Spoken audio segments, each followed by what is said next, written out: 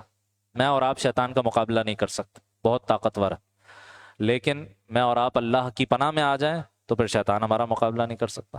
اللہ سے تو کوئی مقابلہ نہیں ہے نا اس کا۔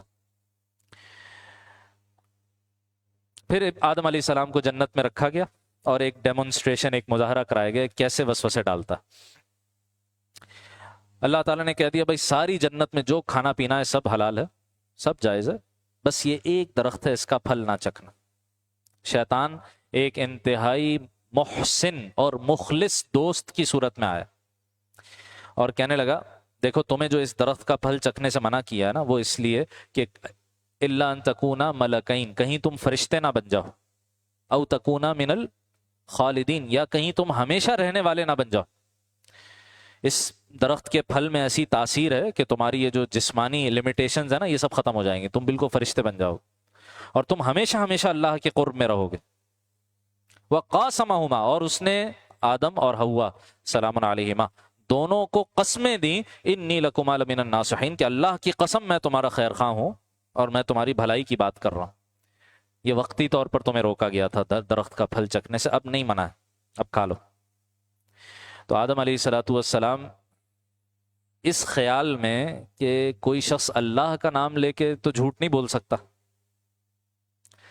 تو اس کی بات پر اس درخت کا پھل چکھ لیا دونوں نے، آدم علیہ السلام نے بھی، حوا علیہ السلام۔ اچھا یہاں آپ دیکھیں گے پورے بیان میں ڈوئل کا ٹینس استعمال ہوا۔ عربی میں سنگولر ہوتا ہے، پلورل ہوتا ہے، اس کے درمیان ڈوئل کا بھی ٹینس ہوتا ہے، ٹھیک ہے، دو لوگوں کے لیے بھی۔ تو بار بار آ رہا ہے دونوں کو شیطان نے ورغلایا، دونوں نے درخت کا پھل چکھا، دونوں کے لباس اتر گئے، دونوں نے جنت کے پتوں سے اپنے جسم کو چھپانا شروع کیا۔ یہ اصل میں نفی ہو رہی ہے عیسائیوں کی۔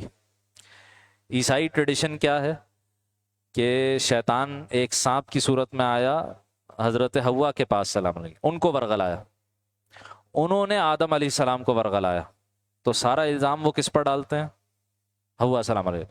یہ جو لفظ ایول ہے نا، ایول بدی کے لیے، گناہ کے لیے ایول کا لفظ انگلش میں استعمال ہوتا ہے، یہ بنا ہی ایو سے ہے۔ ایو کہتے ہیں سیدہ حوا کو سلام علیہ، وہ کہتے ہیں ساری گناہ کی جڑ بنیاد یہ عورت ہے، معاذ اللہ۔ جب قرآن مجید نے اس کی نفی کی، کہا نہیں، دونوں کو ورغلایا، دونوں نے درخت کا پھل چکھ لیا، دونوں کے لباس اتر گئے اور دونوں نے جنت کے درختوں سے اپنے پتوں سے اپنے جسم کو چھپانا شروع کیا۔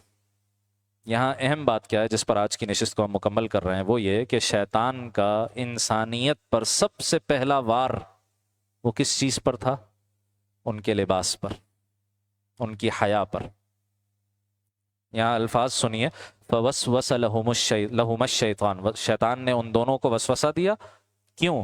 لیبدی لہما ما وری عنہما من سوآتہما، تاکہ ان کی شرمگاہیں جو ان سے چھپائی گئی تھی وہ ایک دوسرے کے سامنے کھل جائیں۔ اسے پتا تھا کہ درخت کا پھل چکھنے سے کیا ہوگا، لباس اتر جائے گا۔ تو لباس اتروانا یہ شیطان کا کام ہے، یہ شیطان کا کام۔ سب سے پہلا حملہ جو انسانیت پر ہوا ہے وہ اس کی حیا پر ہوا ہے، اس کی پاک دامنی پر ہوا ہے۔ اور اللہ تعالیٰ کیا چاہتے ہیں اگلے رکوع میں جو فرمایا، آخری آیت آج کے متعلق کے لیے، یا بنی آدم، اے بنی آدم، قد انزلنا علیکم لباسا یواری سوآتکم وریشا، ہم نے تمہارے لیے لباس نازل کیا ہے۔ لباس نازل کیا ہے کا کیا مطلب ہے؟ مفسرین فرماتے ہیں اس میں لباس کے شرف اور اعزاز کو بیان کیا جا رہا، یہ قابل احترام چیز ہے، یہ قابل شرف چیز ہے۔ اللہ نے یہ لباس تمہارے لیے نازل کیا ہے، یواری سوآتکم۔ اس لباس کے دو فنکشنز ہیں، نمبر ایک تمہارے جسم کے قابل شرم حصوں کو چھپاتا ہے، اور نمبر دو وریشا، اور یہ خوشنمائی اور زینت کا ذریعہ ہے، خوشنمائی اور زینت کا ذریعہ۔ آپ نوٹ کریں، پہلے کہا کہ یہ تمہارے سطر کو چھپانے کا ذریعہ، پھر کہا یہ زینت کا ذریعہ ہے، تو زیادہ اہم چیز کیا ہوئی؟ کوئی ایسی زینت جس سے سطر کو نقصان پہنچے وہ جائز نہیں۔ زینت ہمیشہ تابع رہے گی سطر کے، سطر پوشی یہ لباس کا اصل مقصد ہے، سیکنڈری مقصد ہے اس کے ذریعے سے زینت اختیار کرنا۔ اور آگے کیا خوبصورت بات کہی، وَلِبَاسُ التَّقْوَى ذَلِكَ خَيْرٌ، اور جو تقوی کا لباس ہے یہ تو سب سے بہترین لباس ہے۔ یعنی ایک تقوی کے لباس کی ایک تفسیر یہ کی گئی لباس میں تقوی اختیار کرو، جو شریعت کے احکام ہے لباس کے بارے میں کہ وہ ساتر ہو، نہ اتنا چست ہو کہ جسم کے مختلف حصے نمایاں ہو رہے ہوں، نہ اتنا باریک ہو کہ جسم چھلک رہا ہو، نہ اس میں غیروں کی نقالی ہو، کیونکہ من تشبہ بقوم فہو منہم، حدیث میں آیا جو جس قوم کی مشابہت اختیار کرتا ہے وہ انہی میں سے شمار ہو۔ تو لباس میں کس کی نقالی ہونی چاہیے؟ ہر علاقے کے علماء صلحاء کا جو عرف ہوتا ہے اس کی پیروی ہونی چاہیے۔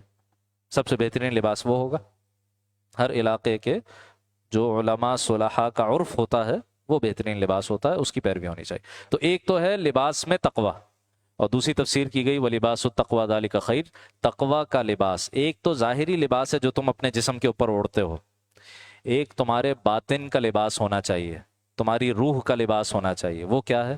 وہ تقوی ہونا چاہیے۔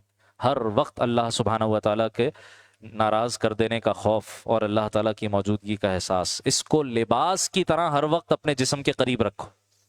ذالک خیر، ذالک من آیات اللہ لعلہم یذکرون، یہ سب اللہ کی نشانیوں کا حصہ ہے جس کا مقصد یہ ہے کہ لوگ سبق حاصل کریں۔